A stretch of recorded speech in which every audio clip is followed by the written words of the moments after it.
SSC GD में form डाल दिया, अब बड़ी चिंता हो रही है कि वैकेंसी केवल 25,000 है, क्या बढ़ सकती हैं? अरे यार क्यों घबरा रहे हो, मैं साथ हूं ना आपके। आपको एक एक पॉइंट क्रिस्टल क्लियर तरीके से समझा के चलूंगा कि तैयारी कैसे करनी चाहिए। अगर वैकेंसी 25,000 ही रहती है तो सिलेक्शन कैसे लेना है, और बहुत सारे पॉइंट हैं जिन पर हम बात करेंगे। मेरा नाम है विवेक चौधरी और आप देख रहे हैं कंपटीशन गुरु यूट्यूब चैनल। साथियों, इस वीडियो के अंदर मैं एक एक पॉइंट आपको समझा के चलूंगा, जिसके बाद आपके दिमाग के अंदर जो भी डाउट चल रहे हैं ना, वो एकदम क्लियर हो जाने हैं और आप सीधा पढ़ाई पर फोकस बना के रखोगे। चलिए, बहुत सारे विषय हैं, बात करनी है सिलसिलेवार तरीके से, तो देर नहीं करते हैं। सबसे पहले एसएससी जीडी कांस्टेबल रिक्वायरमेंट 2025-26, यानी 2025 में ये वैकेंसी आई थी दिसंबर में।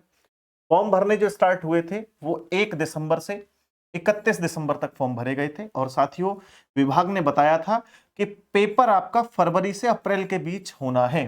कभी भी हो जाए, फरवरी में, मार्च में, अप्रैल में, कभी भी हो सकता है। लेकिन ये संभावित डेट कब हो सकती है, मैं ये भी बात करूंगा। टोटल वैकेंसी कितनी है? 25,487 प्लस। क्या ये बढ़ सकती हैं? तो मैं ये कहूंगा आपसे मेरे भाई, आप बिल्कुल बेफिक्र रहें। ये वैकेंसीज बाद में भी बढ़ती हैं और हर बार ऐसा हुआ है लगभग। तो 99% चांस है कि आपकी जो वैकेंसीज हैं वो बढ़ेंगी। क्यों बढ़ेंगी? क्योंकि साथ ही कुछ बटालियन बीएसएफ में ऐड की गई हैं, तो वहां पर बहुत सारी वैकेंसीज की जरूरत है। तो ये बढ़कर के 50,000 के आसपास होने वाली है साथियों, ये समझ लेना।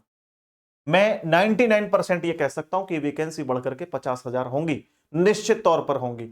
और अगर नहीं भी बढ़ती है ना, तो आपको टेंशन क्यों लेनी है? आपको करनी है तैयारी। तैयारी में तो बहुत मेहनत करनी होगी। नहीं यार, स्मार्ट तरीके से, बेहतर तरीके से करो। कैसे करोगे समझो। अब पहले हम टारगेट लेके चलते हैं एग्जाम का, कब तक एग्जाम होगा। तो मैं मान के चलता हूं फरवरी के लास्ट वीक से स्टार्ट हो जाते हैं, अगर फॉर्म आप एग्जाम आपके लास्ट वीक से। क्योंकि कई बार ऐसा हुआ है, एसएससी के द्वारा करवाया गया है जीडी में, कि एग्जाम के लिए जो डेट, शुरुआती डेट दी है, उसी महीने में एग्जाम करवा दिया गया। हो सकता है ऐसा हो कि फरवरी में एग्जाम स्टार्ट हो जाए। अभी चल रही है क्या? जनवरी। उसके बाद आएगा फरवरी। तो 30 दिन यहां, एंड यहां मान के चल लो तो 20 दिन यहां। तो 30 और 20, 50 दिन आप लोगों के आसपास हैं। तो मैं यहां पर मान के चलता हूं 50 डेज का एक टारगेट प्लान बनाता हूं। 50 डेज का एक टारगेट प्लान बनाता हूं, कैसे उस टारगेट प्लान को अचीव करूंगा। लेकिन उससे पहले मैं आपको यह समझा देता हूं कि पिछली बार कट ऑफ कितनी रही है, इस बार हमें कितने नंबर लेकर के आने चाहिए जिससे कि हम सेफ स्कोर में पहुंच जाएं। देखिए, पहले मैं बात करता हूं वैकेंसीज की। 2018 की बात करते हैं। लॉकडाउन से पहले इतना कंपटीशन भी नहीं था। क्यों नहीं था? क्योंकि ऑनलाइन जो संस्थाएं हैं वो बहुत कम थी। जैसे एक आपकी कंपटीशन गुरु थी, और जो बड़ी बड़ी आपको आज दिखती है वो ऑनलाइन नहीं थी 2018। तो 52,20,335 टोटल फॉर्म भरे गए थे 2018 में, और वैकेंसी थी कितनी? 60,210। उसके बाद में लॉकडाउन के बाद 2021 आता है और इसमें फॉर्म भरे जाते हैं 71,74,580। ये बहुत ज्यादा फॉर्म थे, इसलिए क्योंकि यहां लॉकडाउन लगा था और बच्चे बच्चे को पता लग गया था कि अब सरकारी नौकरी बहुत जरूरी है। तो इसलिए फॉर्म बहुत ज्यादा भरे गए थे और वैकेंसीज बहुत कम थी, 25,271। कंपटीशन बहुत हार्ड रहा था भाई। उसके बाद वर्ष आया 2023, फिर 54 लाख के आसपास फॉर्म भरे गए थे और वैकेंसी अच्छी खासी थी, 50,187। फिर 2024 की बात करते हैं तो वहां 47 लाख के आसपास फॉर्म भरे गए। 43,45,501, यानी टोटल ये आप लोग खुद पढ़ सकते हैं। और वैकेंसी थी 46,617। बात करें 2025 की, तो 2025 में जो फॉर्म भरे गए वो 52,69,000 और वैकेंसी थी 53,690।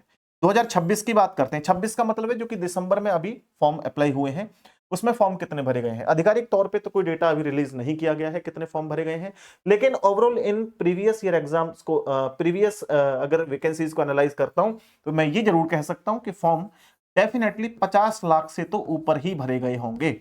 इससे कम तो कोई संभावना है नहीं। 50 हो, 55 हो, 60 भी हो सकते हैं। अगर इतने फॉर्म भी भरे गए हैं तो कंपटीशन तो अच्छा खासा है। वैकेंसीज केवल 25,000 है।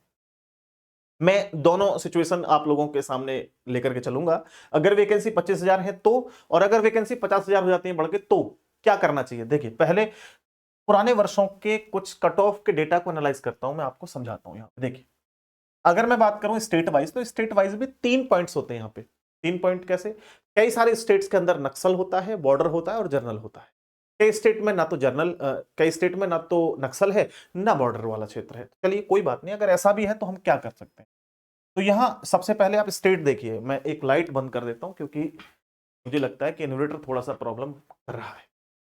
तो यहां देखिए, अगर मैं बात करता हूं हरियाणा की, तो हरियाणा में जनरल के अंदर जो 2024 की वैकेंसी थी वो 461 थी और 2025 में 539 थी, यानी यहां इस समय बढ़ चुकी थी। और अगर कट ऑफ देखें तो दोनों की लगभग सेम थी, 121.34, यहां भी 2024 में भी और 2025 में भी। अगर बात करता हूं यूपी की और हरियाणा में, ना तो जनरल के अलावा नक्सल वाला क्षेत्र है और ना बॉर्डर वाला है। यूपी की बात करता हूं, यूपी में आप देखें 2024 में 4500 वैकेंसी थी और यहां 2025 में 5305 वैकेंसी थी। लेकिन फिर भी आप देखिए यहां 139.94 आप लोगों की कट ऑफ रही थी 2024 में, और इस बार 2025 में जो कट ऑफ थी 122.04 थी। बॉर्डर वाले क्षेत्र में कट ऑफ बहुत कम रही थी 2024 में भी और 2025 में भी। 2024 में 108.06 थी और 2025 के अंदर 94.04। अगर बात करता हूं बिहार की, तो बिहार में आप देखें 2025 में जनरल में जो वैकेंसी थी वो 4689 और 2025 में 3602, और कट ऑफ देखिए 125.71 2024 में और 116.83 2025 में। बॉर्डर वाले क्षेत्र में फिर से कम थी, 102 2024 में थी और 91.04 2025 में थी। नक्सल वाली थोड़ी सी बढ़ गई थी, 119.79 थी 2024 में। राजस्थान की बात करें तो जनरल के क्षेत्र में आपकी 1789 पोस्ट थी और कट ऑफ रही थी 138.94 और 2025 में 2209 वैकेंसी और 125.42 आप लोगों की जो है वो कट ऑफ रही है। वहीं बॉर्डर वाले क्षेत्र की बात करूं तो ये घट जाती है 119.58 और 2025 में 102.57, ये इस तरीके से था। के बाद कुछ और स्टेट आते हैं, जैसे आप देख सकते हैं मध्य प्रदेश। मध्य प्रदेश की बात करें तो जनरल में 133.04, 2025 में 118.06। नक्सल वाले क्षेत्र में 2024 में 101 और 2025 में 74.52। महाराष्ट्र की बात करें तो जनरल की 105 थी 2024 में और 91 थी 2025 में। फिर उसके बाद में नक्सल वाले क्षेत्र में 89.14 और 2025 में 65.1 था। अगर झारखंड की बात करते हैं तो झारखंड में आप देख सकते हैं यहां पर 102.24 2024 में और 109.38 2025 में। नक्सल की यहां 102 रही थी 2024 में और 2025 में 71.41। वेस्ट बंगाल की बात करते हैं तो जनरल की 95.13 और यहां 2025 में 80.98। और बॉर्डर वाले क्षेत्र की बात करते हैं 81.72 थी 2024 में और 64.03 थी 2025 में। नक्सल की बात कर लें, नक्सल में 87.25 और यहां आपकी 61.3। ठीक है, तो इस तरीके से रही। चलो ये तो डेटा आप लोगों को मैं क्लियर कर चुका हूं, बट इसके बाद में जो समझना है वो ये समझना है कि इस बार संभावित क्या कट ऑफ रह सकती है। सर ये थोड़ा जल्दी नहीं होगा कट ऑफ बताना, अभी तो एग्जाम भी नहीं हुआ।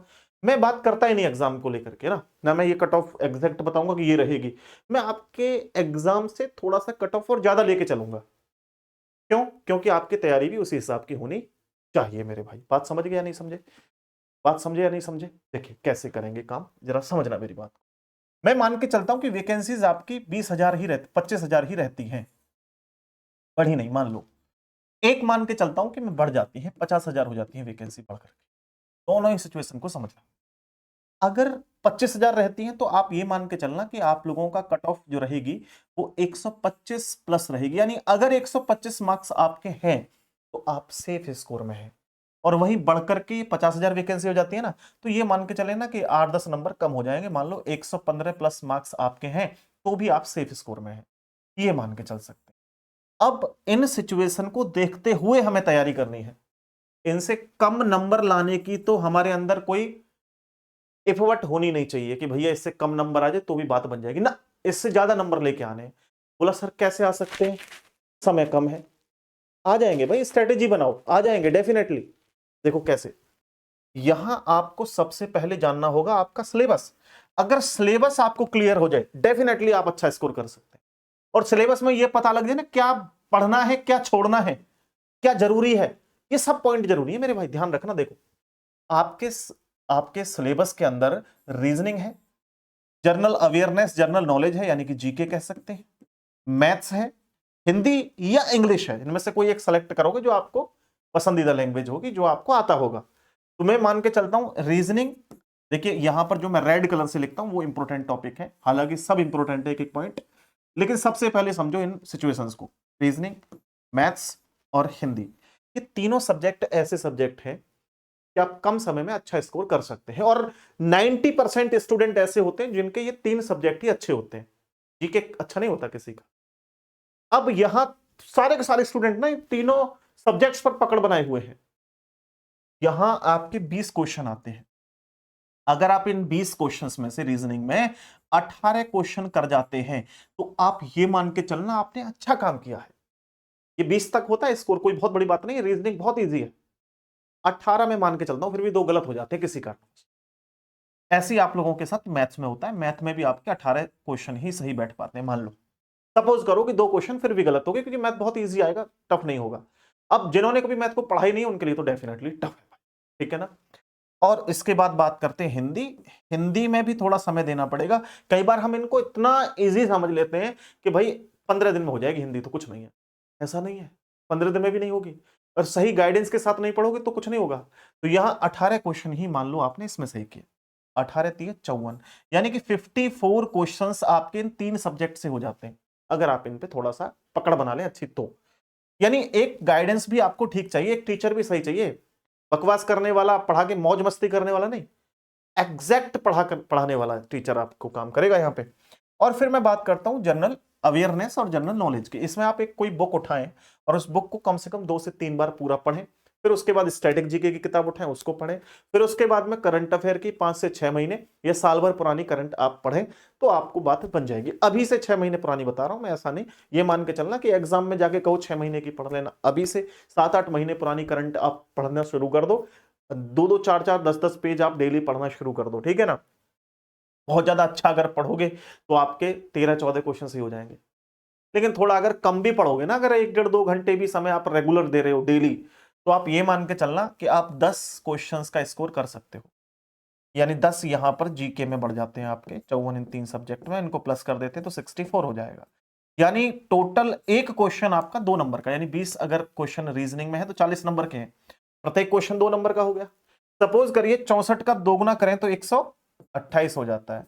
तो 128 का मतलब ये हुआ कि आपका स्कोर अगर इस तरीके से चले, जो कि बहुत कम लिया है मैंने, तो आपका स्कोर 128 हो जाएगा। और अगर आपका स्कोर 128 होता है तभी आपका सिलेक्शन हो पाएगा। आप लोग बहुत सारे स्टूडेंट गाली भी देंगे इस कमेंट को पढ़, इस वीडियो को देख करके, क्यों बोले यार इतने कैसे आ सकते, इतना जाएगी कट ऑफ। अरे भाई जो पढ़ेगा उसी का सिलेक्शन होगा। फॉर्म तो 50 लाख भरेंगे, वैकेंसी कितनी है, 50,000 आ जाएंगे, तो 50 लाख में से 50,000 बच्चे चुनने। तो जो गाली देने वाले, जो बकवास करने वाले, उनका सिलेक्शन थोड़ी होता है। वो तो हमेशा या तो बैच खरीदने के लिए पैदा होते हैं या फिर क्लासेस देखने के लिए, वीडियोस देखने के लिए। हमको पढ़ना है। कोई भी टीचर कोई भी ज्ञान दे रहा है कैसा भी, उसको रखो, काम का रखो, नहीं तो इस कान से सुनो इससे निकालो। किसी को गाली नहीं देनी, किसी से फालतू की बातें नहीं करनी है भाई। आप सरकारी नौकरी की तैयारी कर रहे हो, बहुत चीजें आपको सहनी पड़ेंगी, बहुत काम आपको, है ना, एक मैच्योरिटी के साथ करना पड़ेगा। अभी 10th पास किया इसका मतलब ये नहीं है कि बिल्कुल बच्चों की तरह ही हम काम करें। जो बच्चा बन के काम करेगा उसका सिलेक्शन थोड़ी होगा, निश्चित तौर पे नहीं होगा। तो हमें क्या करना है, मैं आपको एक एक सब्जेक्ट के लिए बेहतर तरीका बताता हूं। सबसे पहले आ जाओ रीजनिंग के लिए। रीजनिंग के लिए सबसे पहले आपको जानना होगा कि कौन कौन से टॉपिक इंपोर्टेंट हैं। देखिए, जैसे सबसे पहले आपके लिए कोडिंग डिकोडिंग टॉपिक जरूरी है। कोडिंग डिकोडिंग टॉपिक एक ऐसा टॉपिक है जिससे 2 से 3 क्वेश्चन 100% बनने ही है। कोडिंग डिकोडिंग के बाद आपका एनालॉगी टॉपिक है, एनालॉगी से भी 1 से 2 क्वेश्चन बनने ही बनने हैं। एक टॉपिक क्लासिफिकेशन है, एक से 2 क्वेश्चन क्लासिफिकेशन में भी बनने हैं। और फिर उसके बाद आप लोगों का है मेरे भाई सीरीज टॉपिक, 1 से 2 क्वेश्चन सीरीज से बनते हैं। फिर आता है डायरेक्शन टेस्ट, संभावित 1 क्वेश्चन यहां से भी बनेगा डायरेक्शन टेस्ट से। इसके बाद में ब्लड रिलेशन है, 1 से 2 क्वेश्चन ब्लड रिलेशन से भी बनते हैं। इसके बाद एक महत्वपूर्ण टॉपिक है आप लोगों का मेरे भाई स्लॉजम, इससे भी 1 से 2 क्वेश्चन आपके एग्जाम में बनने ही बनने हैं। फिर आगे बढ़ते हैं तो सीटिंग अरेंजमेंट महत्वपूर्ण टॉपिक है, यहां से भी आपके एग्जाम में क्वेश्चन बनते ही हैं डेफिनेटली, ठीक है। वर्बल रीजनिंग में तो ये कंप्लीट आप लोगों का डेटा होना चाहिए। एक डाइस टॉपिक है, इसको भी जरूर पढ़ लेना थोड़ा सा, ठीक है। बात करते हैं नॉन वर्बल की, तो mirror image, water image, water image, paper cutting, paper cutting और फोल्डिंग, ये क्लियर होना चाहिए। और एक सबसे महत्वपूर्ण टॉपिक और है नॉन वर्बल में सीरीज, ये और क्लियर होना चाहिए भाई, ठीक है। सीरीज से आता एक ही क्वेश्चन है, लेकिन वो कहीं ना कहीं होता नहीं है मोस्टली स्टूडेंट से, ये बहुत ईजी है, यहां से क्वेश्चन आएगा तो आराम से हो जाएगा, ठीक है। ये टॉपिक हो गए, ये क्लियर करने। अब क्लियर कैसे कर सकते हो यार, आपको एक गाइडेंस तो चाहिए सही सी। तो मैंने आप लोगों के लिए ना फ्री क्लासेस चला रखी है reasoning by Vivek sir YouTube channel पर। Reasoning by Vivek sir YouTube channel पर आप विजिट करोगे तो आप देखोगे कि 15 मिनट शो चल रहा है हमारा रीजनिंग में, और ये आपके हर एक एग्जाम के लिए महत्वपूर्ण है। तो आप बोलोगे सर आप 15-15 मिनट की वीडियोस के माध्यम से तो फिर कितने दिन में ही सिलेबस कंप्लीट कराओगे? तो पहले मैं वह सिलेबस आपको कंप्लीट कराऊंगा जो आपके एग्जाम में ज्यादा क्वेश्चन बनते हैं, पहली बात तो ये रही। और मेरे भाई कल से ही आपके इस चैनल पर reasoning by Vivek sir YouTube channel पर एक क्लास आया करेगी डेली, मैराथन क्लास, एक दिन में एक टॉपिक खत्म।